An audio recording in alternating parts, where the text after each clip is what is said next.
วิศวัตวรกิจโจทางด้านของผู้อำนวยการสถานีวิทยุที่ได้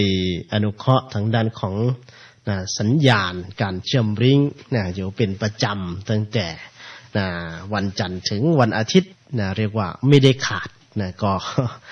แจ้งข่าวบอกท่านอาจารย์พระครูด้วยกันแล้วกันเพราะว่าทางด้านของวันเช้าของวันอาทิตย์โดยปกติแล้วก็จะได้มีเวลาหรือว่ากิจกรรมวันนั้นพบผู้ใฝ่ธรรมประจำวันเสาร์แล้วก็จะขยับเวลาแต่ทางด้านของเริ่มตั้งแต่เสาร์ที่จะถึงนี้เป็นต้นไปก็จะได้ขยับเรื่องของเวลานั้นมาให้ตรงในช่วงของการบรรยายก็คือ 4 นาฬิกาถึง 5 นาฬิกาเจริญพรทางด้านของคุณโยมวรัญญาและก็ทางด้านของคุณโยมที่ได้เข้ามาติดตามสดับรับชมและก็รับฟังผ่านทางด้านของFacebook Live คืน 9335ด้วยกันทุกคนทุกท่านในช่วงของเวลาธรรมะ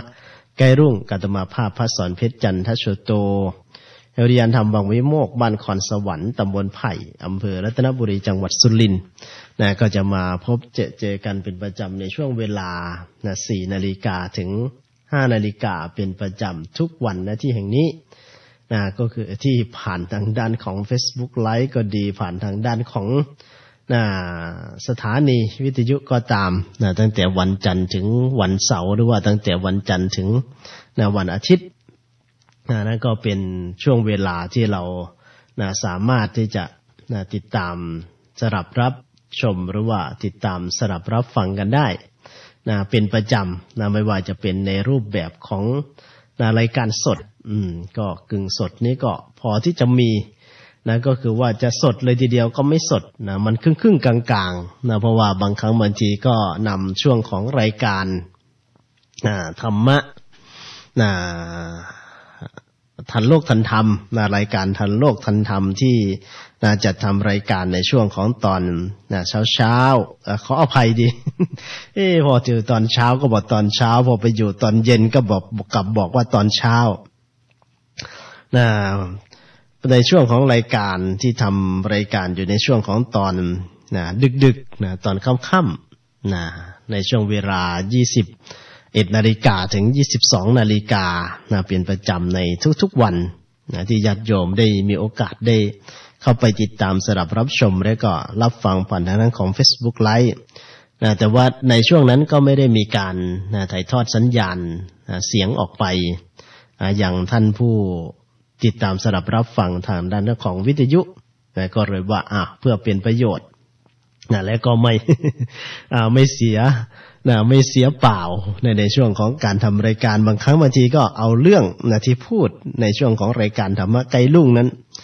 ไปขยายความต่ออยู่ในช่วงของรายการทันโลกทันธรรมก็มีก็เลยว่าบางเรื่องก็เกี่ยวเนื่องเชื่อมโยงกันบางครั้งก็เป็นการบรรยายธรรมนอกสถานที่ก็เลยได้หยิบนำมาให้ญาติโยมได้ติดตามสดับรับฟังกันอีกที่หนึ่งก็เท่ากับว่ากึ่งสดทางด้านของยายจ่อยแม่สุบินก็จะถามอยู่เรื่อยๆว่ารายการแต่ละวี่แต่ละวันเนี่ยสดหรือเทปสดหรือแห้ง จนจะกลับกลายเป็นผู้เชี่ยวชาญไปแล้วสำหรับการได้ติดตามสดับรับฟังรายการในทุกๆวันโดยเฉพาะอย่างยิ่งก็คือโยมที่อยู่ที่เชียงใหม่โยมที่อยู่ที่ประตูช้างเผือกก็จะส่งข่าวให้รู้อยู่เป็นประจำว่าทางด้านของรายการนั้นเชื่อมลิงก์สัญญาณผ่านทางด้านฝายหินไปแล้วและก็ทางด้านของคนโยมที่อยู่ทางด้านของดอยสะเก็ดก็ดีคนตุหนานขออภัยไม่ใช่ทั้งตุทั้งหนานเลยเนาะโยมหนานก็ได้มีการได้แจ้งข่าวบอกข่าวอยู่เป็นประจำนั้นก็อนุโมทนาสาธุกับคนพ่อหนานที่ได้สนใจใฝ่ในธรรมถือว่าช่วยกันรักษาพระพุทธศาสนาซึ่งก็ในปัจจุบันนี้จึงบอกว่าเป็นเรื่องที่ จำเป็นและก็สำคัญนะพระจึงต้องได้ตื่นแต่ลุกแต่เช้านะเพื่อจะมาพูดคุยกันนะที่ตรงนี้นะเพื่อใช้ช่องทางแห่งคลื่นสถานีวิทยุนะให้เกิดประโยชน์สูงสุดแก่พระพุทธศาสนานะเพราะว่าบางครั้งบางทีก็นะเรื่องราวในพุทธศาสนาของเราก็มีมากมายในยุคของเทคโนโลยีนะเมื่อวานนี้ก็ได้เจอพระเดชพระคุณหลวงพ่อนะเจ้าคุณศรีวิสุทธิคุณหลวงพ่อเจ้าคณะจังหวัดนะสุรินทร์ก็ได้มีการสอบถามนะเกี่ยวกับเรื่องปัญหานะการปกครองทางด้านของคณะสงฆ์ก็ดีปัญหาทางด้านของบ้านเมืองก็ดีทางด้านของเรื่องราวต่างๆในนะพระพุทธศาสนาเราเองก็ตามว่านะทางด้านของฝ่ายการปกครองนะได้รับการร้องเรียนอะไรบ้างและก็นะมองเห็นนะปัญหาอะไรต่างๆบ้างที่เกิดขึ้นนะในพระพุทธศาสนาของเรานะก็ได้รับทราบหรือว่าคุยกันหลายเรื่องท่านก็ได้พูดถึงเรื่องของปัญหานะที่เกิดขึ้นนะและก็จะนำไปสู่ความอ่อนแอแห่งพระพุทธศาสนานะอยู่ในทุกวันเนี้ยนะหลายเรื่องหลายราวแล้วก็เป็นประเด็นที่นะเรียกว่าใกล้เคียงกันหรือว่าเป็นประเด็นเดียวกันที่กำลังเกิดความเป็นห่วงไม่ว่าจะเป็นทางด้านของนะการเผยแผ่พระพุทธศาสนาเองก็ดีนะซึ่งมาบางครั้งบางทีก็นะเจตนาดีแต่ว่าวิธีการไม่ถูกต้องนะพอเจตนาดีวิธีการไม่ถูกต้องนะก็เหมือนกับกลายเป็นการทำลายไปในตัวตอนแรกก็คิดว่าเป็นตั้งใจที่จะทำด้านของการเผยแผ่แต่ว่าบางทีนี่ก็เข้าสู่ในเรื่องของการนอนแผ่หรือว่าเป็นการไปแผ่เขาก็มีแผ่ทางด้านของพระพุทธศาสนาของเราเนี่ยก็หลายเรื่องหลายอย่างหรือว่าสำนวนอีสานถ้าไปแผ่เนี่ยก็คือไปหาขอก็กลับกลายเป็นอย่างนั้นไปนั้นก็เป็นทางด้านของกราบนมัสการท่านพระอาจารย์บุญช่วยก็คงไม่ใช่อาจารย์มหาบุญช่วยเนาะ วชิโลอันนี้ท่านพระอาจารย์บุญช่วยก็กราบนมัสการท่านพระอาจารย์ใหญ่วัดจำปาสะเอิงไม่รู้ว่าอ่อนเองหรือว่าให้ทางด้านของลูกศิษย์ลูกหาผู้มีบารมีอันยิ่งใหญ่เห็นว่าจะสร้างถ้ำไปดูทางด้านของโรงพยาบาลทันตกรรมคลินิกทันตกรรมที่จังหวัดอุบลราชธานีจะจำลองแบบถ้ำที่ติดไฟติดสีติดกระจกกู้สวยงามถ้ำทองดังนั้นต่อไปก็คงจะมีแหล่งท่องเที่ยวหรือว่าแห่งพุทธสถานที่มีความงดงามอีกแห่งหนึ่งเกิดขึ้นในเขตของจังหวัดสุรินทร์นี่นะมันยังไม่ผ่านยังไม่ข้ามเขตเนาะยังถึงจะข้ามแม่น้ำมูลไปแต่ก็ยังไม่ข้ามเขตก็ยังอยู่ในเขตของสุรินทร์อยู่ ก็คงจะเป็นสมบัติอันหนึ่งของสุรินทร์กันแล้วกันสำหรับที่ต้องหันมองไปทางด้านของโทรศัพท์ไม่ใช่ว่าต้องการอยากจะให้เห็นหน้าแต่ว่าโทรศัพท์ที่หรือว่าเครื่องไม้เครื่องมือที่ใช้ในการทำงานในของการห้องส่งเนี่ย ก็จะเป็นอุปกรณ์หนึ่งตัวหนึ่งที่กำลังไม่รู้ว่าติดไวรัสหรือว่ามีปัญหาอะไรซึ่งทางด้านของหน้าจอก็จะดับอยู่เรื่อยๆทำให้บางครั้งบางทีก็ไม่รู้ว่าทางด้านของการถ่ายทอดสัญญาณและภาพและเสียงนั้นดับไปด้วยหรือเปล่าและก็อีกอย่างหนึ่งก็เพื่อต้องการที่จะได้รู้ว่าโยมเข้ามากันบ้างนั้นใครบ้างที่เข้ามาบางทีโยมมาทักทายสอบถามปัญหาหรือว่าทักทายเรื่องราวต่างๆก็จะได้หยิบนำมาพูดนำมาเล่าเพื่อให้เกิดประโยชน์สำหรับผู้ที่เข้ามาทางด้านของรายการร่วมกันด้วยอันนั้นก็ต้องขออภัยถ้าเกิดว่าทางด้านของเสียงหรืออะไรต่างๆเกิดสอดแทรกเข้าไปด้วยหรือว่ามีเสียงมีอะไรเข้าไปด้วยก็ต้องขออภัยหรือว่าทางด้านของ หลายชื่อที่ขึ้นมาเข้ามานะถ้าเกิดว่าไม่ได้ทักไม่ได้ทายนะพอไม่เห็น ก็ต้องขออภัยด้วยก็แล้วกันนะไม่ว่าจะเป็นคุณโยมนะคำสอนนะคำสอนพระพุทธเจ้าไม่ใช่โยมคำสอนนี่เนาะนะเป็นชื่อ นะชื่อที่ตั้งเอาไว้นะก็ดีเหมือนกัน ตั้งชื่อดีว่าเป็นคำสอนของพระพุทธเจ้านะเพราะเราเนี่ยนะก็ได้เข้ามาศึกษาหลักธรรมคำสอนขององค์บรมสมเด็จสัมมาสัมพุทธเจ้าของเราอย่างที่บอกว่าทุกวันนี้นะทางด้านของนะการเผยแผ่พระศาสนาก็ทำให้เกิดปัญหาเพราะว่าผู้ที่นำมาเผยแผ่นั้นก็ไม่ค่อยอยากที่จะเอาคำสอนพุทธศาสนาคำสอนพระพุทธเจ้านะมาเผยแผ่เท่าไหร่ส่วนใหญ่ก็เป็นการสร้างวาทธรรมแล้วก็สร้างวาทกรรมของตัวเองขึ้นมาเมื่อสร้างวาทกรรมสร้างวาทธรรมตัวเองขึ้นมาพูดทางด้านของปรัชญาสมัยใหม่บ้างทางด้านของคำคมคำจมบ้างแล้วก็ในเรื่องของภาษาที่เป็นภาษาที่วิจิตรยุคสมัยปัจจุบันที่มันของจองสละสลวยกันบ้างจนบางทีก็แทบจะหาหลักไม่เจอและก็บางครั้งทีเนี่ยคำพูดของยุคสมัยในการแต่งปรุงแต่งประดิษฐ์ประดอยคำขึ้นมามันก็อาจจะไม่ตรงกับภาษาธรรมหรือว่าไม่ตรงกับทางด้านของพุทธพจน์ของพระพุทธเจ้าโดยตรงก็เลยตัวนี้ก็ทำให้เสียหลักหรือว่าบางครั้งบางทีก็ใช้หลักคำพูดที่ยังไม่ถูกต้องในหลัก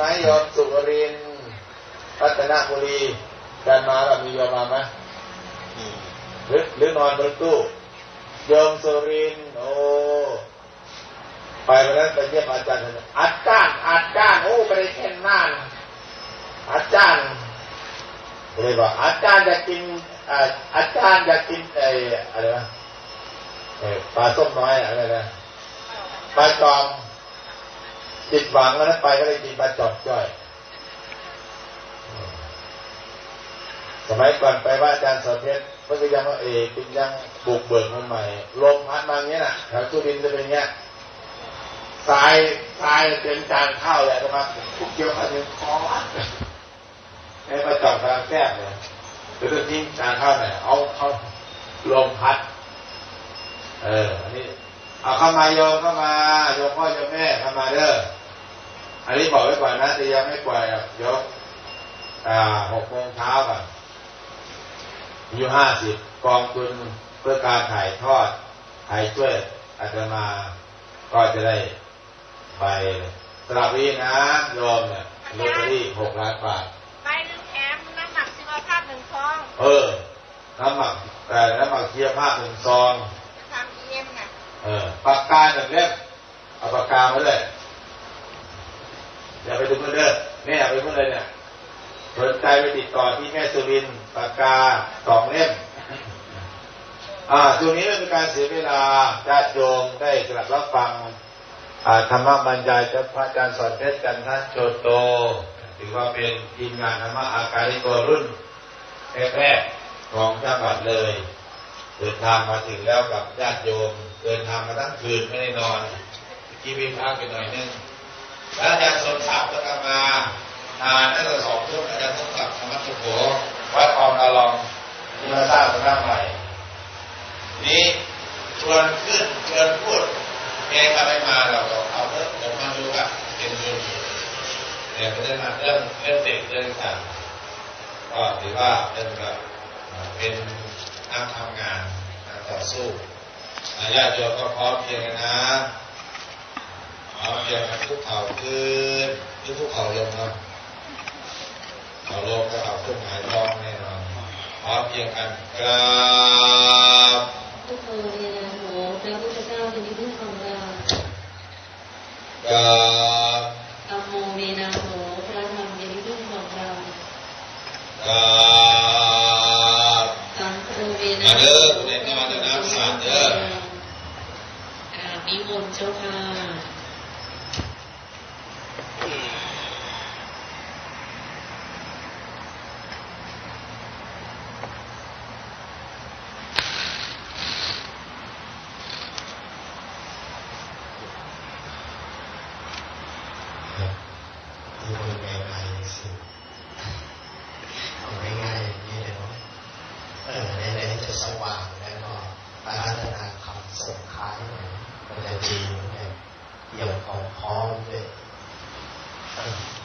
เสียงกันอยู่หรือเปล่า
ไม่ใช่อะไรหรอกกลัวหัวหน้าหลับไปก่อนนะโมตัสสะภะคะวะโตอะระหะโตสัมมาสัมพุทธัสสะนะโมตัสสะภะคะวะโตอะระหะโตสัมมาสัมพุทธัสสะนะโมตัสสะภะคะวะโตอะระหะโตสัมมาสัมพุทธัสสะสุโขปุญญสัพพโยธรรมสกัจจังโสตโพติขอนอบน้อมเดชสมเด็จพระสัมมาสัมพุทธเจ้าผู้เอาหารปราบกิเลสอภิภัยพระนันเสียงก้าวก็กราบโอกาสแด่ท่านพระครูดงวรานวัฒน์ผู้ที่ได้เป็นผู้ริเริ่มโครงการในการจัดธรรมสัญจรคืนสู่เหย้าในพรรษาที่31แห่งการบรรพชาของครูบาอาจารย์และกราบขอโอกาสแต่พระเถรานุเถระทุกๆรูปด้วยความเคารพอย่างสูงยิ่งขอความเจริญสุขและมงคลความผาสุขเยือกเย็นในจิตในใจจงมีแก่เหล่าท่านทั้งหลายผู้ใคร่ในศีลใฝ่ในธรรมรักในการประพฤติปฏิบัติมั่นคงในพระพุทธศาสนาด้วยกันทุกคนทุกท่านอาราโนกาสตอนนี้ไปก็ให้เราจงเอามือลงเสียนั่งตามอริยบทที่สบายตั้งจิตตั้งใจตั้งกายให้มันตรงๆสักนิดหนึ่งเพราะว่าเรามาถึงในช่วงของตีสามเศษอันที่จริงก็เกือบจะถึงตั้งแต่พระอาจารย์บัวเรียนจะลงธรรมาสได้ละแต่สงสัยเทวดาไม่เปิดทางให้ก็เลยเข้าใจผิดว่าเราต้องลอดใต้สะพานพอลอดใต้สะพานมันก็จะกลับไปโคราชเหมือนเดิมก็เลยหาทางเข้าวัดห้วยบงใหม่จำได้เราก็เด็กสระบุรีเก่าเหมือนกันเคยอยู่แถวค่ายทหารเนี่ยนานพอสมควรตั้งแต่สมัยยังเป็นเด็กนะก็มาอยู่แถวค่ายทหารนี่แหละก็จำได้ว่าสมัยก่อนเนี่ยเคยออกมากับโยมพ่อมาหาทำงานอยู่แถวบขส.ก็เลยจำได้ว่ามันจะต้องมีทางซ้ายมือลัดออกไปยังถนนใหญ่อีกเส้นหนึ่งก็เลยมาเขียนป้ายลูกศรเขาชี้ว่าทางที่จะเข้าบขส.เราก็เลี้ยวตามป้ายแต่ไปไม่เจอบขส.ไปเจอผับเขาแทนเกือบจะแวะเที่ยวในผับซะแล้วเขากำลังเลิกพอดีถ้าเกิดไม่เลิกนี่ก็ว่าจะเข้าไปอยู่นะจะเข้าไปถามทางอันนี้จริงแล้ววัดห้วยบงนี่ก็เคยมาเลยตั้งแต่10 กว่าปีที่แล้วก็โดยการนำพาของท่านพระครูดงวรานวัฒน์นี่แหละแต่ท่านได้ปรารภนานแล้วหลายวันหลายเดือนบอกว่าอยากจะกลับคืนสู่เหย้าก็นึกว่าท่านจะจัดห้องปราบเป็นโรงเรียนเพราะว่างานคืนสู่เหย้าในส่วนใหญ่เห็นอยู่ในโรงเรียนซะเป็นส่วนใหญ่ถามไปถามมาว่าอาจารย์จะไปคืนสู่เหย้าที่ไหนนึกว่าจะชวนไปที่จังหวัดตราดเอาไปเอามาท่านบอกว่าจะกลับไปวัดที่เคยบวช หรือว่าวัดที่อุปสมบทก็เลยบอกว่าวัดห้วยหงส์สระบุรีถ้าอย่างนั้นก็ถ้ามีโอกาสก็จะไปครับรับปากแบบกักเอาไว้หน่อยเพราะอะไรเพราะว่ายังไม่มั่นใจว่าเป็นวันอะไรพอใจก็จะถึงวันนั่งทำรายการในการไหลสดแต่อย่างเช่นเวลานี้แหละเป็นเวลาที่ออกรายการเชื่อมลิงก์สัญญาณไปยังสถานีวิทยุ 104.50 เมกะเฮิรตซ์ที่101โซนอีสานใต้แล้วก็เชื่อมลิงก์ไปที่นู่นที่เชียงใหม่ตอนนี้พวกเราดังไกลถึงเชียงใหม่วัดฝายหิน 104.50 เมกะเฮิรตซ์ดังด้านของขึ้นเพื่อการศึกษาศาสนาและวัฒนธรรมที่นู่นก็เชื่อมลิงก์สัญญาณในช่วงของรายการธรรมะใกล้รุ่งซึ่งเป็นเวลาดีเขาก็ถามว่าเวลาดีอย่างไงว่าอาจารย์มันตี 4คนยังไม่ตื่นนะก็จะมาเห็นที่นี่ก็ตื่นกันแล้วโดยพระอาจารย์มาปลุกให้ตื่นเรียกลุกปลุกตื่นใครไม่ตื่นก็เกินไปแล้วเนาะเสียงท่านดังกว่าท่านพระครูบาวิครูบาวิจารเรายิ่งหลับไปใหญ่เลยท่านมาปลุกโดยการบอกว่าผีมาเข้าฝันเลยนะไม่ได้เข้าฝันท่านหรอกไปเข้าฝันท่านอื่นนะอันนี้ก็น่าตื่นอยู่เหมือนกันเลยนะใครหลับก็ให้เป็นผีก็ได้แต่นี้ผีไม่เข้าฝันแล้วจะเป็นผีแทนเลยนะเพราะฉะนั้นก็ควรที่จะตื่นขึ้นมาแล้วมันเช้าแล้วถ้าเป็นพระโยคาวาจรนั้นบอกมันสายแล้วสำหรับตี 4เนี่ยและใครตื่นมาในเวลาช่วงนี้จะบอกว่าเป็นเวลาดีเป็นเวลาใกล้ลูกได้พูดในรายการอยู่เป็นประจำเป็นเวลาที่ถ้าจัดเลทโซนเวลาท่านบอกว่าอยู่ในช่วงของปัจฉิมยามปัจฉิมยามในพระพุทธเจ้าเนี่ยจะเล็งขายพยานไปดูเวไนยสัตว์เวไนยสัตว์คือสัตว์ผู้ที่มีบุญญาบารมีอย่างพวกเรานี่สะสมคุณงามความดีสะสมบ่มอินทรีย์ทางด้านของวิริยะบารมีสัตทินทรีย์ศรัทธาทางด้านของปัญญาบารมีอาจจะมีบุญญากตาที่การได้เข้าไปสู่ข่ายพยานแห่งองค์สมเด็จพระสัมมาสัมพุทธเจ้าพระองค์ใดพระองค์หนึ่งในอนาคตข้างหน้าถ้าเกิดว่าเรายังไม่บรรลุถึงอรหัตผลในชาติปัจจุบันแต่เดี๋ยวนี้เนี่ยเอาเข้าข่ายวิทยุ 4-5 สถานีนี่ก่อน สถานีแรกแล้วก็คือวัดศรีอุดมวงศ์เลยนะ100เท่าไหร่ล่ะ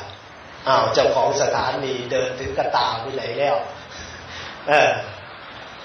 101ไม่รู้จำสถานีอาจารย์ผิดหรือเปล่าถ้าผิดก็ต้องขออภัย 101.25 หรือว่าขึ้นไหนเนาะนี่เนาะขึ้นไหนโยม101.75 เอาลดแท็กลงมาหน่อยเป็น25เอาไปเพิ่มให้ก็ได้75นะ101.75 นะอันนั้นก็เข้าข่ายสถานีวิทยุไปก่อนอะไรกันก่อนจะเข้าข่ายพยานโดยปกติในช่วงของตอนเช้าๆแต่ถ้าใครเคยเดินทางไปจาริกแสวงบุญที่อินเดียแล้วเนี่ยถ้าไปที่เมืองสาวัตถีวัดเชตวันมหาวิหารวัดของอนาถปิณกเศรษฐีเป็นผู้สร้างเนี่ยณที่ตรงนั้นเราก็จะเห็นหน้าคันทักพอดีพระพุทธเจ้าเนี่ยคนจะไปปิดทองเยอะมากทำไมเขาจะไปปิดทองณที่ตรงนั้นเนี่ยเพราะที่ตรงนั้นเนี่ยคือจุดเริ่มแรกแห่งการเล็งขายพยานของพระพุทธเจ้า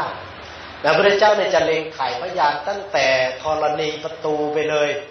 ธรณีประตูคันทักพอดีจนไปถึงทั่วจักรวาล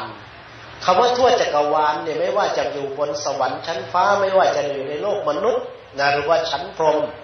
ถ้าเกิดว่าเข้ามาสู่ข่ายพยานของพระองค์ก็จะเสด็จไปพวกเราเนี่ยไม่รู้เป็นยังไงอาจารย์นั่นก็แปลกชวนไปแต่ละที่เนี่ยไม่เคยไปใกล้เดี๋ยวก็ไปนครพนมเดี๋ยวก็โดดไปจังหวัดตราดขนาดเขาปฏิวัตินะโยม2557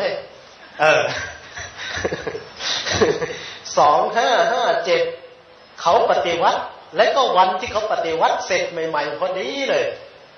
โทรไปบอกอาตมาท่านสอนเพชรอยู่ไหนผมก็อยู่สำนักเลยอาจารย์ไปชวนโยมไปจังหวัดตราดไป ไปทำไมเขาปฏิวัติก็ห้ามเดินทางเนี่ยเราไปจัดงานปฏิบัติธรรมเตรียมการไว้แล้วนะธรรมะสัญจรในการช่วงเฉลิมพุทธชยันตีท่านก็ต้องการไปตอบแทนบุญคุณบ้านเกิดอาตมาต้องเคลียร์โทรเคลียร์เส้นทางเคลียร์รถเคลียร์ทหารเท่าปัจจุบันยังมีคดีติดตัวมาอยู่เนี่ย 4-5 คดีขึ้นโรงขึ้นศาลกันยังไม่เสร็จเท่าปัจจุบันเนี่ยแต่ไม่ใช่เพราะท่านหรอกเพราะอาตมาเองนี่แหละไปหาเรื่องตรงนั้นไปหาเรื่องตรงนี้เอาไว้หน่อยเขาก็เลยให้คดีอยู่หลายคดีอันนั้นก็ปรากฏว่าทางด้านของอาจารย์นี่ก็ชวนนั่นชวนนี่มาที่นี่ก็คิดแล้วคิดอีกเพราะว่ามันตรงกับกิจกรรมวันนั้นพวกเฟยทำประจำวันเสาร์ญาติโยมไปที่สำนักก็4-50ก็ไม่เยอะเท่านี้หรอกบางเสาร์ก็50บางเสาร์ก็30-20แต่ก็ต้องการรักษากิจกรรมเอาไว้ก็เลยได้ต้นแบบแบบอย่างรูปแบบจากอาจารย์ท่านนี่แหละท่านพาออกวัดเคลื่อนที่ในสมัยแต่ก่อนแบบตู้ลำโพงไปวัดนู้นวัดนี้จนมาถึงยุคสมัยปัจจุบันและก็อุดมการณ์ที่ครูบาอาจารย์ท่านให้ไว้ก็คือทำงานเพื่องานอุดมการณ์เพื่อพระศาสนานี่เห็นไหมที่ท่านพาพวกเรามาเนี่ยอันนี้จริงแล้วมันไม่ใช่เรื่องสนุกแล้วก็ไม่ได้ใช่เรื่องสบายนะไอ้ที่เที่ยวนั้นเราไปเมื่อไหร่ก็ได้ไปดูศูนย์เกษตรไปดูพุทธลอยพุทธบาทแล้วก็ไปดูกันโดยปกติแต่ทีนี้เนี่ยท่านทำไมจึงกลับมาแทนที่ว่าท่านจะไปบ้านของท่านจังหวัดตราดหรือว่าจะไปที่เพชรบูรณ์บ้านเกิดเมืองนอนบ้านที่เคยอยู่ที่เคยนอนกับจังหวัดตราดถิ่นกำเนิดเกิดที่เป็นจันทร์อึ่งมาได้ก็ที่เพชรบูรณ์แต่ทำไมจึงพาพวกเรามาที่จังหวัดสระบุรีเมื่อกี้ก็ขึ้นไปกับพระที่บนอุโบสถที่บนโบสถ์ท่านก็ไปอยู่ตรงนั้นพอดีก็เลยได้ไปกับท่านก็นั่งคุยสนทนากับครูบาอาจารย์อาตมาก็หลับเฉยแล้วพอมานั่งมาในรถไม่กล้าที่จะหลับเพราะโซเฟอร์เจียบมานี่104 106อยู่มันไม่ต้องสงสัยว่าทำวัดสวดมนต์อยู่ที่นั่น5 ทุ่มทำไมตี 3มาโผล่อยู่ที่นี่แล้วก็ไปแบบนี้เป็นประจำนะบางครั้งบางทีก็เห็นอยู่สำนักแวบๆเช้าอีกมาวันหนึ่งอยู่กรุงเทพอยู่เชียงใหม่โยมก็จะตกใจนึกว่ามีหอส่วนตัวแต่ที่ไหนได้มีจรวดทางเรียบไปโน่นมานี่ก็อยู่อย่างนี้เป็นปกติก็เลยไม่กล้าหลับพอมานี่ก็รถเต็มถนนแซงซ้ายแซงขวามาไม่รู้ว่าจะเอาชีวิตไปทิ้งไว้ที่ไหนแต่ก็ด้วยความเคารพครูบาอาจารย์1ก็เคารพครูบาอาจารย์2ต้องการที่จะมาให้กำลังจิตกำลังใจญาติโยมด้วยและก็ต้องการกลับมาถิ่นที่เคยมาด้วยเพราะว่าวัดนี้เคยมาช่วยกันช่วยงานปริวาสเมื่อ10 กว่าปีที่แล้วก็ไม่ได้กลับมาอีกเลยครูบาอาจารย์นั้นก็ผ่านมาเรื่อยแต่เรามาก็ไม่ได้มาท่านก็บอกอุปชาก็เสียไปแล้วล่ะเหลือแต่พระกรรมวาจาจารย์ก็เลยบอกนั่นแหละนิมนต์ครูบาอาจารย์ท่านนะครับไปช่วยกันช่วยงานและก็สิ่งที่สำคัญในการที่ได้เดินทางกลับมาสู่ที่นี่กลับมาหาญาติเยี่ยมโยมมันเป็นอย่างหนึ่งที่พระพุทธเจ้าทั้งตรัสเอาไว้อย่างว่าบุคคลจะไม่ลืมสถานที่ในสถานที่3-4 สถานที่เนี่ยจะไม่ลืมเลยโดยเฉพาะสถานที่หลักๆที่ไหนบ้างที่คนจะไม่ลืม1ก็คือสถานที่ที่เราเกิดโยมจะไปเกิดอยู่ที่ไหนก็ตามต่อให้จำได้ต่อให้เราไม่รู้เลยว่าเราเกิดอยู่ที่นั่น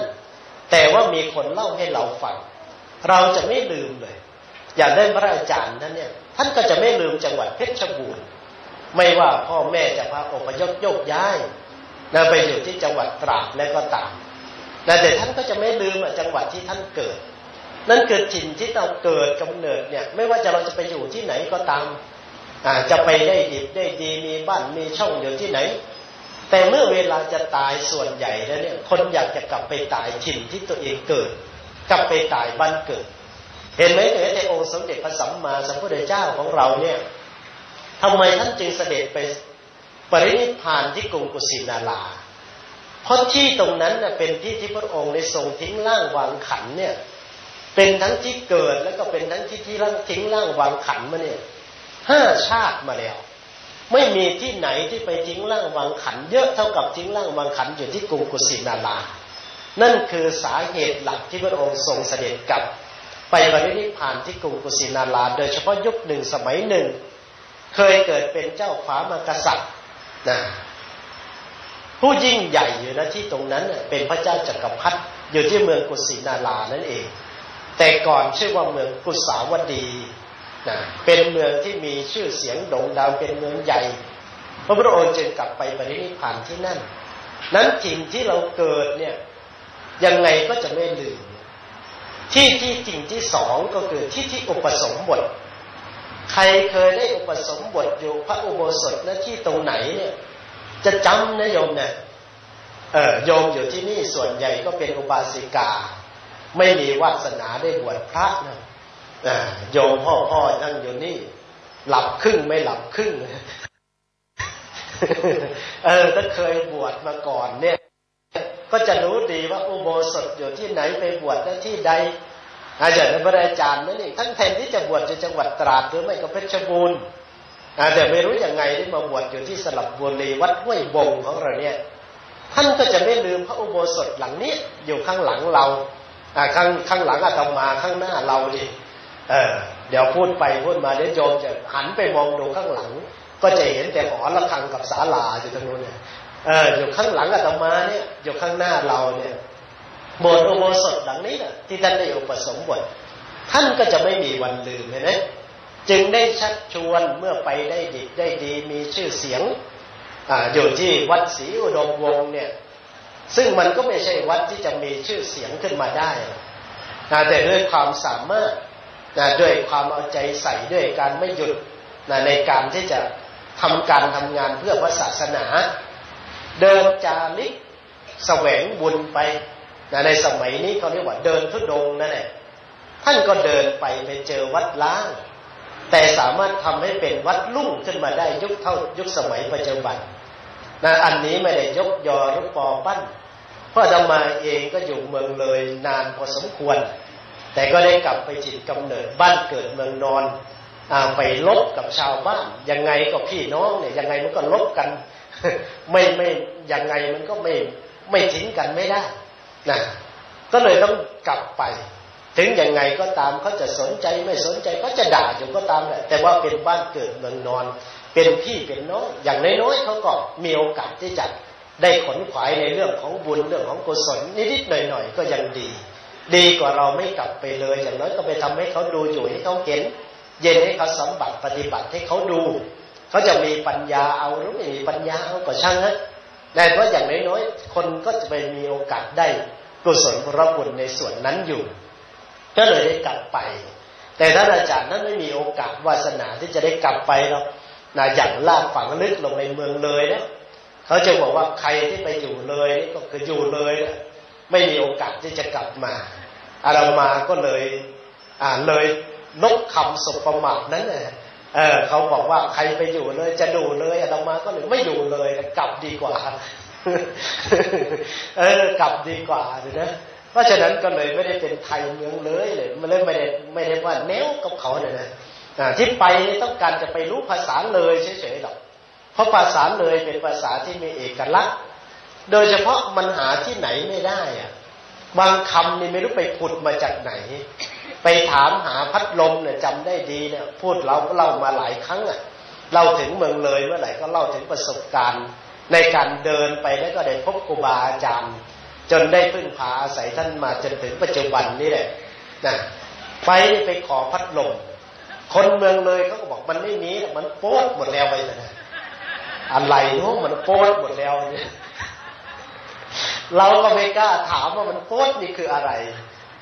แล้วเป็นอย่างนั้นเวลาหางเสียงก็มีแนวอีกต่างหากอะไรแนวเนี่ยพอหูแนวอาจารย์เหมือนมันแนวคืออะไรเนาะเนี่ยนะไอ้คนพูดนี่ก็ตายกันไปหมดไปได้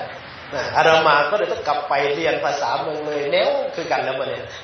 ได้รู้แล้วมันโป๊ดคืออะไรก็กลับบ้านเราดีกว่าได้ภาษาแค่คำเดียวได้กลับอย่างสบายใจไม่โง่กลับไปแล้วทีนี้เพราะฉะนั้นเนี่ยก็เลยต้องกลับแต่ว่าท่านก็ปักหลักอยู่ที่ตรงนั้นมีชื่อเสียงที่บอกว่าอยู่เมืองเลยนาน 1อยู่เมืองเลยนาน2ต้องรู้จักคนเมืองเลยเจ้าหน้าที่ราชการในสำนักงานพุทธเนี่ยก็รู้จักแทบทุกคนนะโดยเฉพาะคนที่ทำงานบริหารเป็นข้าราชการประจำอยู่ที่นั่นผอ.หลายคนตั้งแต่ยุคแรกจนถึงยุคสมัยปัจจุบันก็พอที่จะรู้จักคุ้นเคยโดยเฉพาะเจ้าหน้าที่โยมนุชอย่างนี้นุชนาถสายเชื้อเนี่ยก็เป็นผู้ที่ทำงานด้านของการแสวงบุญจริยธรรมอินเดียให้ก็เลยได้รู้จักคนอื่นเขาก็กล่าวขานถึงพระครูอุดมวรานุวัตรถึงจะไม่มีตำแหน่งด้านการปกครองแต่ก็เจ้าคณะจังหวัดก็ดีเจ้าคณะอำเภอก็ต้องอาศัยท่านจัดงานอะไรก็ต้องอาศัยชมรมหรือว่าทางด้านของสภาพุทธบริษัทเป็นผู้ที่ได้เริ่มในการก่อตั้งทางด้านของมวลชนชาวพุทธของเราที่เข้มแข็งจนขยายวงกว้างออกไปในหลายๆที่เป็นต้นแบบเป็นต้นฉบับให้กับในหลายๆองค์กรที่เป็นองค์กรชาวพุทธและต่อมาก็พูดได้เต็มปากนะว่าสำหรับองค์กรชาวพุทธเนี่ยก็ยังไม่เห็นที่ไหนที่จะมีรูปแบบที่เข้มแข็งสามารถที่จะโกหกไปไหนก็ได้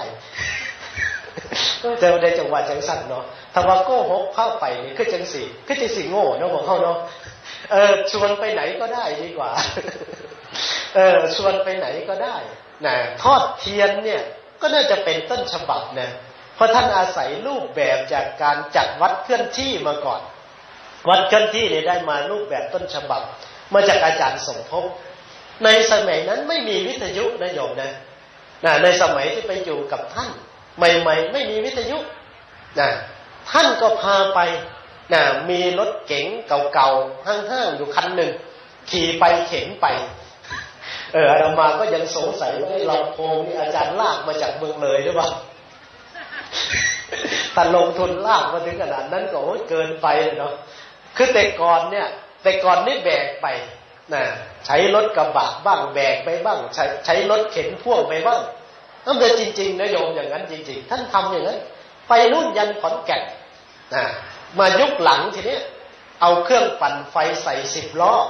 เอาตู้ลำโพงขึ้นรถออกเคลื่อนที่ไปอาตมาตอนนั้นกลับสุรินทร์แล้วตอนที่มีวิทยุมีรถ10 ล้อขนลำโพงเนี่ย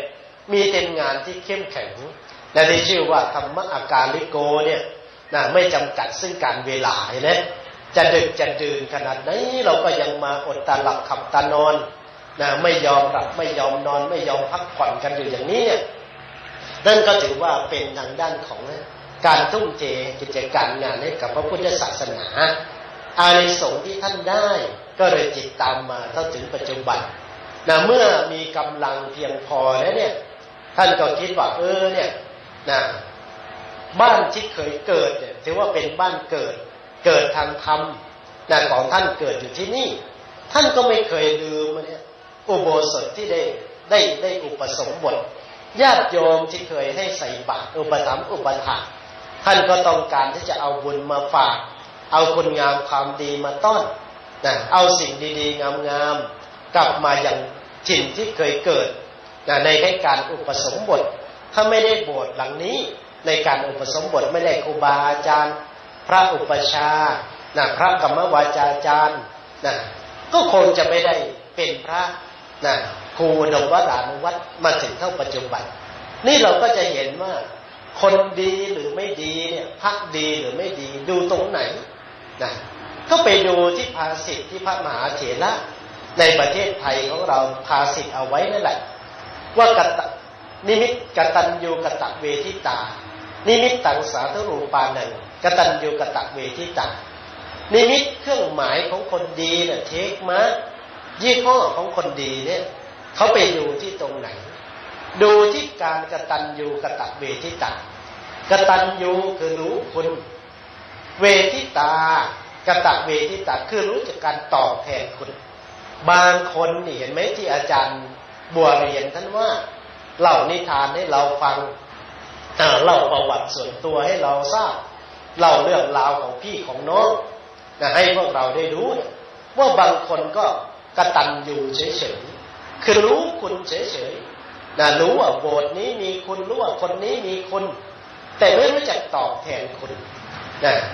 เพราะฉะนั้นต้องมีกตเวทิตาด้วยก็คือรู้จักการตอบแทนคุณท่านรู้คุณระลึกนึกถึงคนอยู่ตลอดเวลานะ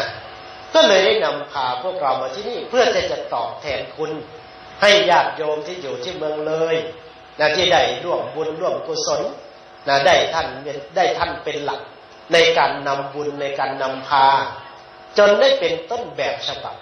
กล้าพูดได้เต็มปากว่าวัดในเมืองเลยนะก็ตัวอย่างจากท่านนี่แหละไปนะประยุกต์นะไม่ว่าจะเป็นกิจกรรมโครงการอะไรต่างๆก็เป็นผู้ที่เริ่มอะไรที่เขาไม่ทำท่านก็ทำนะอะไรที่เขาไม่มีท่านก็เริ่มขึ้นมาก่อนให้มันมีขึ้นมาดังนั้นก็ถือว่าเป็นผู้ที่เริ่มขึ้นมาและก็มีความกตัญญูกตเวทิตาพาพวกเรามานี่เพื่อที่จะให้พวกเรามาเห็นว่าโบสถ์หลังนี้นะนี่แหละเป็นที่เกิดของครูบาอาจารย์ของพวกเราพวกเราได้เข้าใจได้เนื้อหาสาระแห่งธรรมได้ศึกษาธรรมก็มาจากโบสถ์หลังนี้นั่นคือที่ทำไมจึงพาพวกเรามาไม่ได้มาลำบากไม่ได้พามาเสียเงินเสียทองแต่มาเพื่อที่จะให้เราต่อเติมเสริมบุญมาเพื่อที่จะช่วยกันประกาศพระศาสนาท่านพาทำงานในสมัยแต่ก่อนไปเนี่ยไม่ได้หวังลดไม่ได้หวังตำแหน่งนะมีก็ได้ไม่มีก็ได้นะไม่ได้หวังลาภสักการะบางคนก็บอกว่าจัดงานหาเงินทำนู่นทำนี่แต่เรามาว่าถ้าท่านจะเอานี่นะทำงานมาเนี่ยตลอด31ปีอาตมาเนี่ย20ปีเท่านั้นยังคุยเนี่ยกับโยมป้าหมวยกับโยมที่ตามมาด้วยเนี่ยว่าเรามาทำไมกันเนาะเนี่ยศาลาก็ดีนะทางด้านของวิหารก็ดีที่ทางด้านของโรงพยาบาลสงฆ์ก็ตามเนี่ยนะนึกสงฆ์อาภาษจะไปทำไมเพราะว่าทำไปแล้วบางครั้งบางทีก็พระบางรูปมาอยู่ด้วยก็มาบวชแต่ละรูปเนี่ยไม่ได้มาเฉยๆเอาหนี้มาให้เราใช้ด้วยไอ้ตอนบวชเขาก็ถามอยู่ว่าคุณเป็นหนี้ไหมก็ยังว่าก็น่าจะบอกว่าอามะพันเตมีพระเจ้าค่ะมีเจ้าค่ะแต่ไปบอกว่านัตถิพันเตไม่มีแต่พอบวชมาอยู่ดีๆบอกอาจารย์ขอตังค์หน่อยจะไปใช้หนี้เราไปติดด้วยตั้งแต่เมื่อไหร่นะมันธุระอะไรของเราเนี่ยบางรูปบางองค์ก็ไม่ได้ดันใช้เป็นนู่นเป็นที่เลยบางครั้งบางทีก็ต้องถามเลยว่าเนี่ยพาโยมมาอดหลับอดนอนทำไมท่านก็ไม่ได้อดหลับอดนอนไปด้วยอายุก็ไม่ใช่น้อยๆนั่นน่ะอย่าคิดว่าท่านเป็นหลวงพี่อยู่นั่นน่ะอาตมาให้ฉายาอยู่เป็นประจำว่าอายุพระแต่หน้าเนรเนี่ยไม่ยอมแก่สักทีนึงลูกศิษย์ลูกหานี่ตายกันไปหลายรูปนะตัวเองก็ยังหนุ่มอยู่นะคนก็เรียกว่าเป็นหลวงพี่กันอยู่นะแกคิดดู31พรรษาบวชมานี่ตอนอายุก็20กว่าเข้าไปแล้วก็บวชเข้าไปก็50กว่าจะเข้า60ไปแล้วนะไม่ใช่อายุน้อยๆอายุเลยวัย40นี่มันก็ทุลักทุเลแล้วนะโยมเนี่ยถ้าเรามาแค่42นี่ก็ยังคิดว่ามันทรุดโทรมไปมากเสื่อมสภาพไปมากแล้วในเรื่องของร่างกายสังขารเพราะไม่ค่อยที่จะได้หลับได้นอนในแต่ละวันก็ตะล้อนอยู่นั่นแหละเดี๋ยวก็โผล่เมืองเลยอาทิตย์ก่อนนี่ก็เพิ่งจะกลับจากเมืองเลยกลับจากหนองหินมาไม่หยกนี่เองนี่แหละได้มาสระบุรีเนี่ยเนี่ยเดี๋ยวเดือนหน้าเนี่ยก็ต้องไปนู่นมานี่ไปโคราชบ้างอะไรบ้างนะ10 มีนาก็ต้องไปนู่นแหละอินเดียนี่แหละบินไปบินมาอยู่นี่ทุกเดือนยังก็ไปโผล่อยู่พม่าแถวเจดีโยแถวปราสาทอินแฟนสเวดากองเนี่ยไปโผล่อยู่อินเดียนิวเจอรี่ดาร์จิลิงนะสังเวสีไปอยู่อย่างนี้เราไม่ได้หยุดไม่ได้หย่อนไม่ได้พักไม่ได้นอนบางครั้งบางทีก็นึกถึงคนเขาเนี่ยนะแอร์โฮสเตสของแอร์เอเชียนะสายการบินจากมาเลเซียเนี่ยก็ยังโหมงานหนักนะหมดสติตายคาเครื่องบินหมอก่อนปีใหม่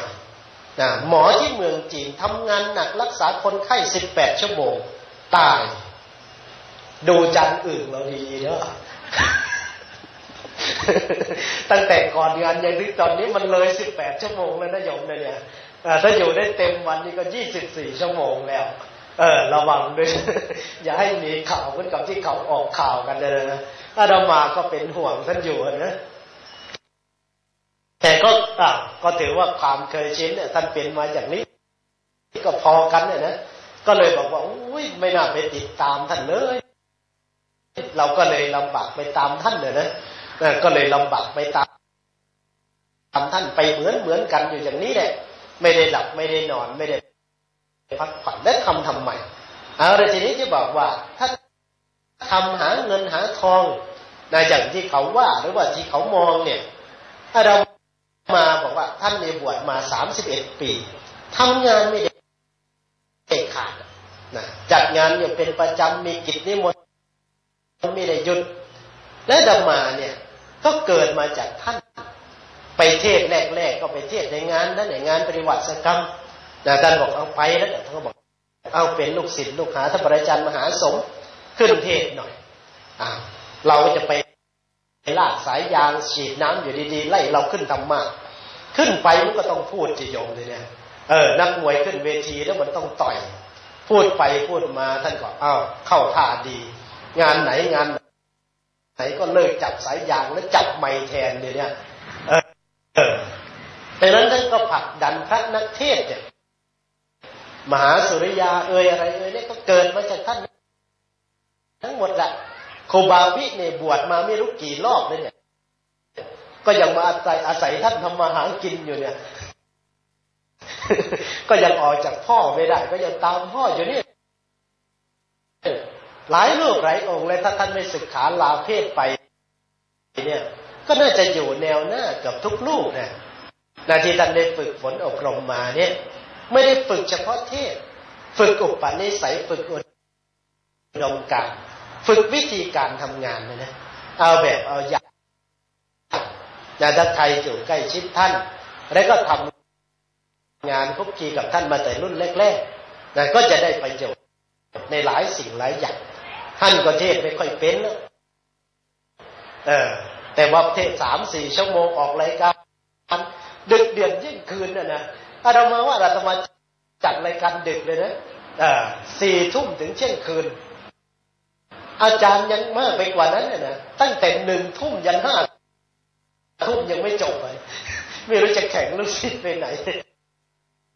ญาติโยมก็ขยันโทรให้กำลังใจเหลือเกินอาตมาก็จะบอกแม่น้อยอยู่แม่น้อยช่วยโทรบอกอาจารย์ให้หยุดรายการเลยมันหยุดสักทีหนึ่งนะโทรเยอะเหลือเกินเลยนะโยมก็ขยันยอพระเหลือเกินไม่รู้ว่าจะตายผ่อนส่งยังไม่รู้เลยนะไม่รักษาชีวิตครูบาอาจารย์ไม่เสนอใช้งานท่านหนักนะอันนี้ก่อนไม่รู้ว่าจะบ้ายอหรือเปล่าท่านกันอันนั้นถ้าที่บอกว่าทำงานมา31 ปีเรามาทำงานมาเนี้ยไม่ต้องเอา20 ปีหรอกเอาแค่18 ปีพอเพราะว่าเริ่มเทศเป็นจริงเป็นจังมีกิจนิมนต์แบบเฉลี่ยแล้วเนี่ยเกือบจะทุกวันเนี่ยก็อยู่ในพรรษาที่ 2 ที่ 3เอาตั้งแต่พรรษาที่ 2 ที่ 3ไปเนี่ยก็17-18 ปีเอา17-18 ปีนี่บางวันนี่โยมโดยเฉพาะในช่วงเทศกาลกฐินแล้วออกพรรษาบางที5 งานต่อ1 วันบางที6 งานต่อ1 วันก็มีวิ่งเทศวันหนึ่ง6 งานแล้วทีนี้เฉลี่ยมาในวันที่มันไม่มีงานด้วยเอาแค่365 วันเอาวันละงานพอไม่ต้องไปเอาวันละ6 งานแล้วทีนี้ไอ้กันเทศเนี่ยไม่ต้องเอามากเอาแค่กันละ 3,000 พอแต่ไปเทศงานอาจารย์อื่นอย่าหวังเนี่ยค่ารถไป 2,000 กลับมา 1,500 ก็มีตอนนี้แซวหน่อยตอนนี้แซวหน่อยแต่เรานี่ไปต้องการที่จะไปตอบแทนบุญคุณครูบาอาจารย์อยู่แล้วแหละไม่ว่าจะเป็นงานที่ไหนไปที่ใดนะตัวนี้เนี่ยเอาเฉลี่ยเอาก็พอเฉลี่ยเอางานละ 3,000 เพราะบางงานนี่ก็10,000บางงาน 5,000 บางงาน 6,000 7,000 ไม่ต่ำกว่านั้นอยู่แล้วล่ะโดยเฉพาะเขตแถวสุรินทร์เนี่ยงานละ 5,000 เป็นอย่างน้อยไม่ได้ว่าไปเทศเอาหรือพูดเอานะแต่ว่านั่น ธรรมเนียมปฏิบัตินะที่เขาทำกันมาอย่างนั้นเราก็เฉลี่ยลงมาแค่กันละ 3,000 พอเอากันละ 3,000 โยมเอา 3,000 ในคูณ365แล้วก็เอา365น่ะไปคูณ18ปีแล้วก็เอายอดเงินที่ว่าต่อ1ปีนี้ไปคูณดูทีนี้จำนวนวันอาตมาคูณเล่นๆปรากฏว่าเจ้าของมียอดตัวเลขกันเทศจนเฉพาะกันเทศนะโยมนะไม่ไปบวกกับอย่างอื่นเนี่ยเอาเฉพาะกันเทศมีเงินอยู่10 กว่าล้านโอ้มีเป็นเศรษฐี10 ล้านเนี่ยเขาคือกันนะเทศมา18 ปีเนี่ยมีเงินอยู่10 กว่าล้าน17-18 ล้านแต่ไปเปิดดูบัญชีแล้วบ่มีจักบาทเหลือแต่หัวล้านมาเนี่ยมีหนำซ้ำจะเป็นหนี้อยู่หลายล้านเลยบางครั้งบางทีต้องยืมโยมเขาได้ซ้ำไปเลยนะโยมที่มาเนี่ยยืมหน่อยอยากจะได้ที่ข้างๆมันติดกันกับวัดเนี่ยติดกันกับศาลากลัวว่าคนอื่นจะเอาไปยืมเขามาซื้อไว้ก่อนเนี่ยเพราะว่าตัวเองเนี่ยเอาตังค์ไปจ่ายค่าหนี้เขาหมดอย่างเขายังฝากยังมาไม่ให้ต้องยืมก่อนเลยนะก็มีเลยนะก็เหลือแต่หัวล้านอยู่เนี่ยแล้วนี่มันไปไหนก็เลยว่ามาเปิดดูทีนี้มาเปิดดูบางครั้งก็ขยันบันทึกไว้อยู่แต่ว่าทำอะไรไปบ้างในแต่ละปีก็เลยจัดทำบุญนี่แหละส่วนใหญ่แล้วก็ไปกับการทำบุญนะทำบุญนี่คือทำให้นะโยมนะอย่างมานี่เนี่ยไหนท่านจะดอกค่ารถค่าน้ำมันรถกี่คันละเนี่ยนะทั้งลูกน้องที่มาทั้งค่าการบันทึกเทปค่าอะไรต่างๆเนี่ยมันไปอยู่กับท่านหมดก็ยังบ่นในพระที่สำนักอยู่เมื่อกี้เนี่ยบอกว่าเวลาไปสวดไปกิจนิมนต์มาได้ทีละ 2,000 3,000 ใส่ย่ามเงียบเฉยแต่เจ้าอาวาสเจ้าสำนักก็ได้โยมไปสวดมนต์มาไปกิจนิมนต์โยมแม่ชีเขาตายเมื่อกี้เนี่ยแม่ชีที่เคยอยู่ด้วยกันที่เมืองเลยไปอยู่ที่สุรินทร์สำนักติดกันนะอาจารย์สมพรท่านไปสร้างสำนักอยู่ใกล้ๆกันคนละฝั่งคนละคุ้มหมู่บ้านพอดีแม่ชีบัวเคยได้อยู่ด้วยกันตั้งแต่อยู่เมืองเลยหนองหินตายแล้วก็นิมนต์ไปสวดไปร่วมบุญด้วยทั้งไปช่วยบุญทั้งไปร่วมบุญเราก็พอได้มาเท่ากับลูกน้องนั่นแหละเพราะไปสวดด้วยกันก็ได้มาเท่ากันแต่ลูกน้องใส่ย่ามเฉยเราจะต้องไปซื้อลูกลอยมาซ่อมห้องน้ำเลยนะห้องน้ำแม่เขาลูกลอยมันฟังฝามันแตกก๊อกน้ำมันเสียหมดพอดีเลยแต่ทีนี้ไม่มีเงินใช้นี่กลับมาขอเจ้าสำนักกันนั่นคือภาระเจ้าสำนักทุกอย่างมันอยู่นั่นแหละนะส้วมเต็มอะไรเต็มมันอยู่นั่นหมดค่าน้ำค่าไฟค่าใช้จ่ายเนี่ยเอาจากวัดศรีวดลวงศ์เนี่ยประเมินอย่างต่ำๆค่างวดรถตู้นะค่าน้ำค่าไฟเดือนหนึ่งไม่ต่ำกว่า 2-3 หมื่นบาทนะแต่ก็ยังแพ้วังวิโมกข์เลยวังวิโมกข์เนี่ยเดือนหนึ่งไม่ต่ำกว่า 50,000 บาทนะค่าไฟใน2 สถานีเลยนะทั้ง 104.50 เมกะเฮิรตซ์ฝั่ง101ด้วยค่าไฟในสำนักด้วย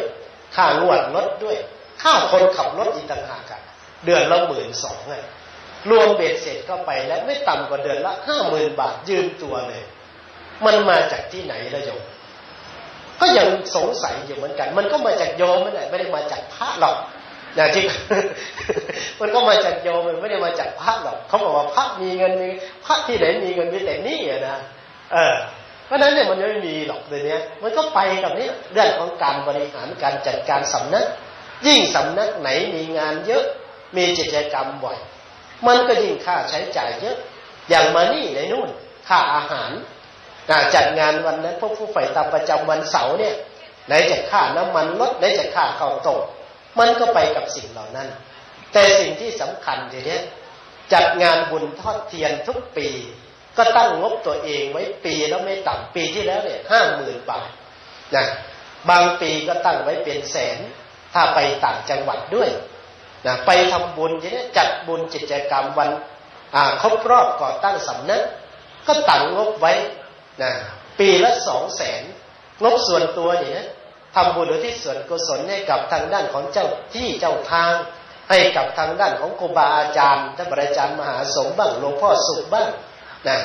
นิมนต์ครูบาอาจารย์ไปเทศน์นะรูปละ5,000 6,000รูปละ10,000ก็มีรับสังฆทานนะหมดไปเนี่ย200,000ญาติโยมเขาร่วมทำบุญมาก็ถวายทานไปหมดเพราะฉะนั้นวัน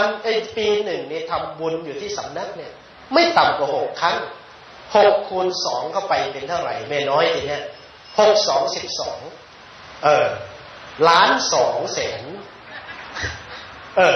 เทศ1 ปีได้1 ล้านน่ะมันไปกับตัวนี้แหละเริ่มเห็นทางไปมาแล้วก็บอกว่าถ้าเก็บไว้นะอาจารย์สมบัติท่านเก็บไว้เนี่ยงานกฐินเผ่าป่าไม่เอามาจัดกิจกรรมเนี่ยท่านทำโบสถ์ได้ไปไม่รู้กี่หลังแล้วเอาใส่กระเป๋าไว้เนี่ยยัดฟูกนอนได้สบายเลยปัจจัยที่จะทำแต่นี้มันไม่มีหรอกถามนะมีแต่นี่เหมือนกันนี่แหละเข้าใจหัวอกดีจึงประกาศลอตเตอรี่ใบละ200อย่างนี้ก็จึงเข้าใจดีแต่ทีนี้มันเสียไหมที่ให้ไปมันไม่เสียนะบางครั้งบางทีเนี่ยเขาก็พูดเหมือนกับนินทาอาจารย์สมบัตินี่แหละนินทา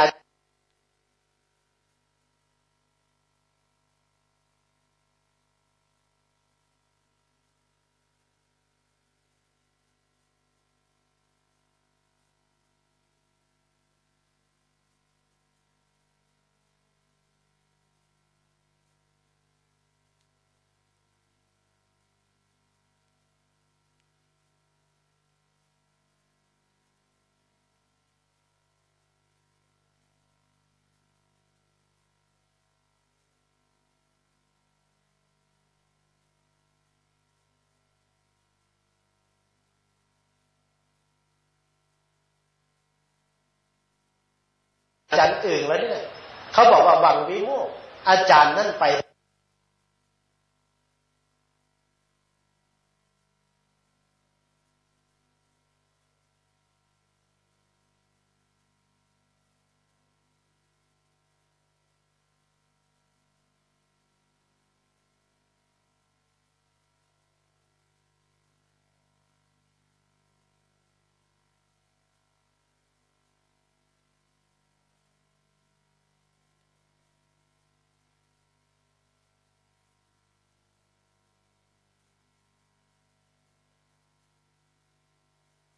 แต่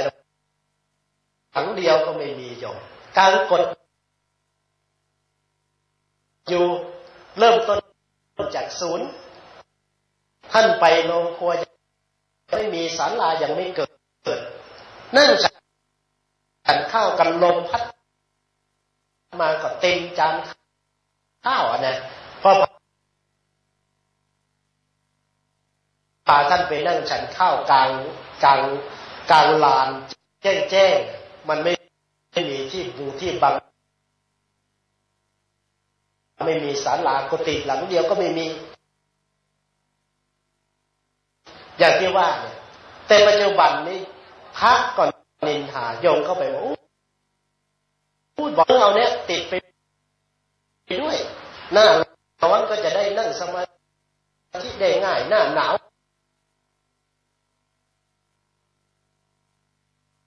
ใครจะไปเปิดเลยนะแล้วก็ไม่ค่อยได้เปิดมันเปลืองไฟไม่ได้ลงไปพักที่อยู่ท่านก็ไม่ไปเปิดเพราะมันเปลืองไฟท่านก็อยู่ข้างนอกแต่ว่าโยมเขาอยากได้บุญก็ปล่อยเขาทำไปติดไปแล้วทีนี้เข้าไปรถมีตั้ง4 คันมันไม่ใช่รถมีแต่ยี่ห้อหรูๆเลยนะโยมนะ BM อย่างนี้2 คันแต่เอารวมกันแล้วราคามันไม่ถึงแสนใน2 คันเนี่ยมันเป็นรถโหลมันวัดปากน้ำนั่นแหละมันไม่ใช่รถหรูมันเป็นรถโหล โยมเขาซ่อมไม่ได้เขาไปทิ้งให้เราซ่อมนะช่องใช้อาจารย์มันพอใช้ได้อยู่ปลอดภัยดีกว่าอาจารย์ไปขี่รถยี่ห้ออื่นไหมเราก็เข้าท่าดีเหมือนกันเราก็เป็นช่างมาก่อน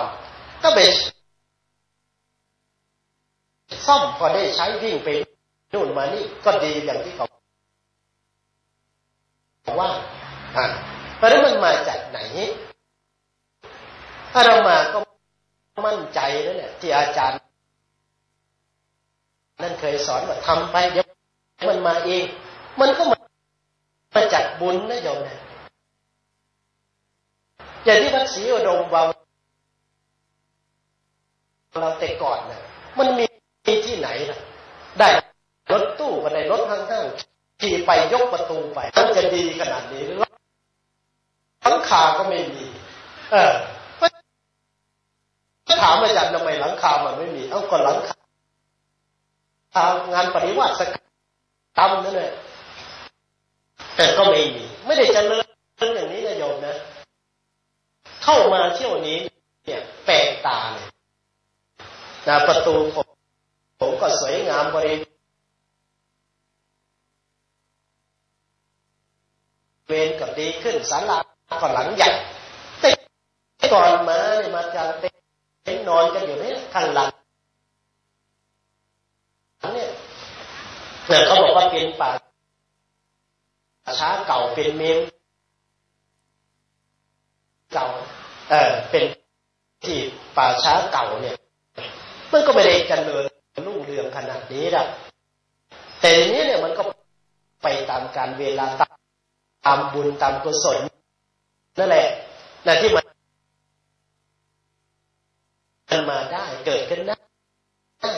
ก็ได้เกิดด้วยของบุญเพราะฉะนั้นถ้าเรามั่นใจนะถ้าเรามาจึงบอกว่าถ้าชาวพุทธก็ไม่รู้น่าจะเป็นหลังนะเขาจัดงานในช่วงของหลังปีใหม่แต่ว่าจัดในปีใหม่นี่แหละต้อนรับพระธุดงค์ด้วยนะก็เลยเป็นนั่งรอก็ไปถึงตอนดึกๆอย่างนี้แหละ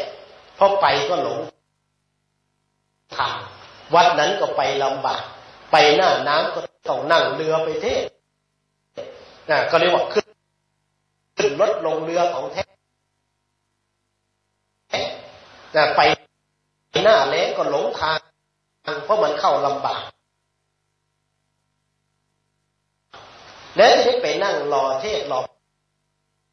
บรรยายพระรูปหนึ่งนั้นก็เป็นพระกรรมฐานยังดีเหมือนกันนั่นแหละแต่เราก็เคยอยู่กับครูบาอาจารย์นะแต่ก็น่าจะเป็นสัมมาทิฏฐินะพอสมควรแล้วก็นั่งไปนั่งมาเวลาที่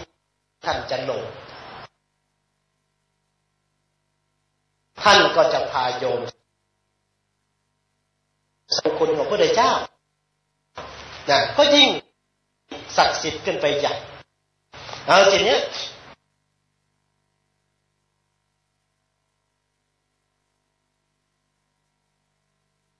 นี่บอกว่าเป็น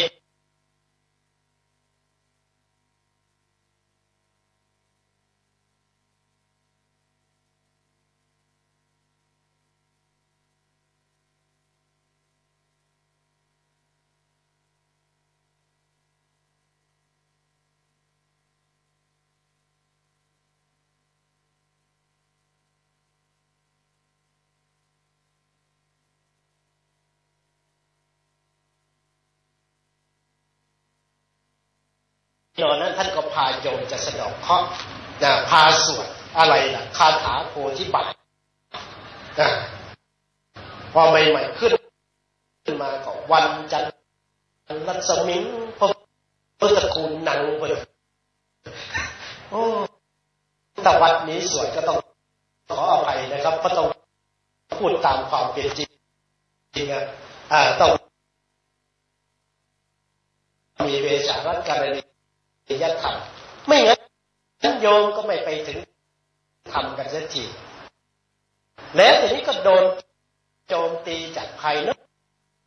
อกเห็นไหมเนี่ยอาตมาก็เลยมานั่งคิดว่าชาวพุทธของเราเนี่ยไม่ว่าจะเป็นโยมอั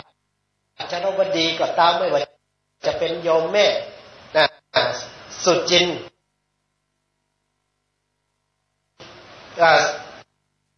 ก็ดีเนี่ยก็ล้วนแต่เป็นชาวพุทธแต่หอมคนตอมหลายค่าของเพชรก็จะเป็นเม็ดทรายหาความหมายค่าของคนจะไม่มียุคผู้ชายจะไว้สวมผมยาวแค่สอดเสริมเพื่อจีจะตัดสั้นจุดจูเนี่ยเด็กนักเรียนจะอ่อนอ้อนขอสอนครูน่าอดสูรทนคนขัดทำนี่เป็นบทประพันธ์ท่านอาจารย์มหาสมท่านพูดไว้นานแล้วแต่ก็มาถูกกับยุคในปัจจุบันยุคผ้าเหลืองจะวิกฤตจิตนักบวชจะเสื่อมทรามเนี่ยยุคคนงานจะมักง่ายผีจะผุดขึ้นนั่งบัลลังก์เหลืองทำไมเขาจึงเปลี่ยนหัวหน้านั่งบัลลังก์ถ้าเราไปศึกษาทางด้านของวิกฤตพระพุทธศาสนาที่เกิดในเวียดนามเดี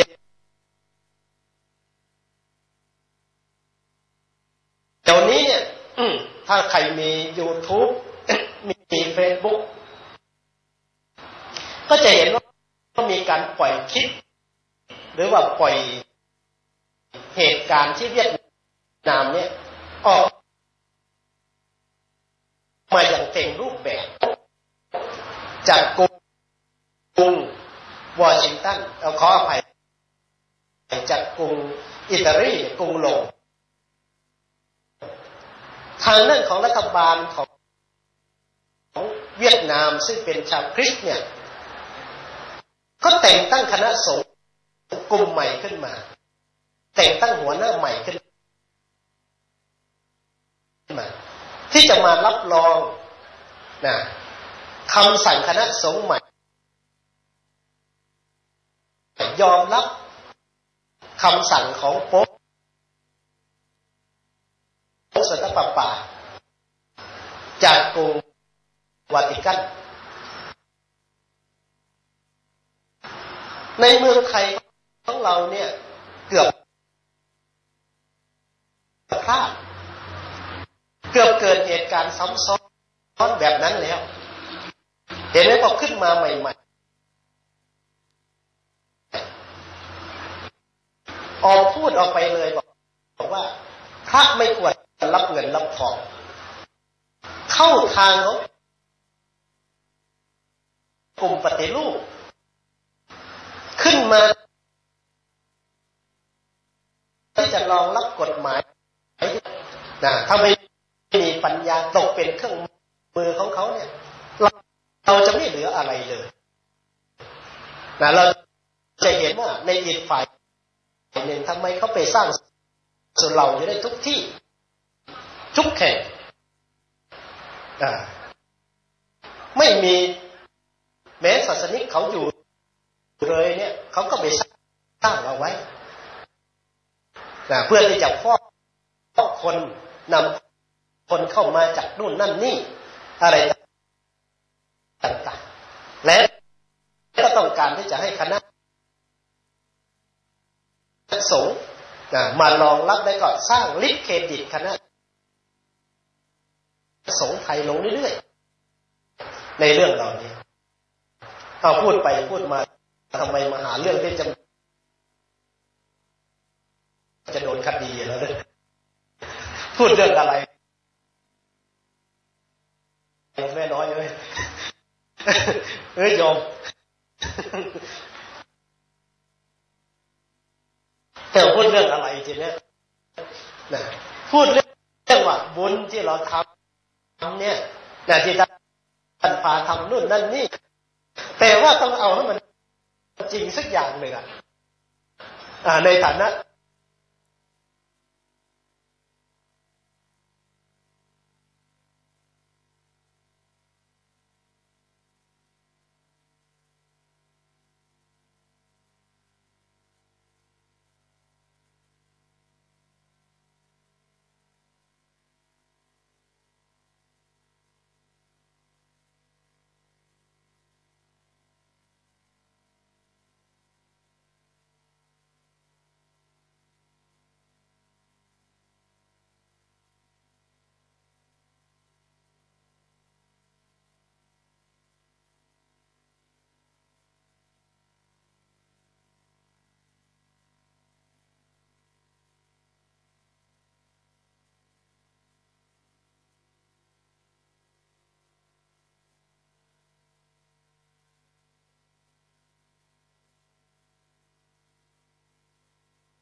ท่านสามารถรับฟังและชมทั้งภาพและเสียงสถานีวิทยุเพื่อการศึกษาพระพุทธศาสนาและวัฒนธรรม FM 104.50 เมกะเฮิรตซ์ทาง www.faihin.org www.lifebox.me/faihin และ www.youtube.com พิมพ์คำว่าวัดฝายหินโทรศัพท์ 053-810-406 และ 053-810-232 หรือส่งข้อความ